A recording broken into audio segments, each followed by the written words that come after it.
This is the final video to fix clip and timeline black or not loading in DaVinci Resolve. And if your footage won't appear, this video will solve it.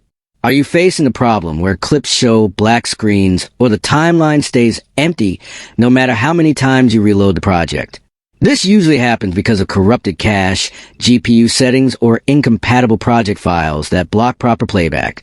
Most fixes you see on YouTube or social media are long, confusing, and full of steps that are hard to follow and often don't work. That is why Rexis is sharing a secret easy trick that instantly restores your clips and timeline so you can see and edit your footage correctly.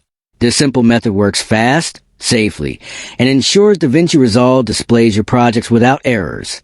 If you want a clear step-by-step tutorial showing exactly how to fix clips in timeline black or not loading, comment below and tell Rexis, and you can finally edit your projects without interruption.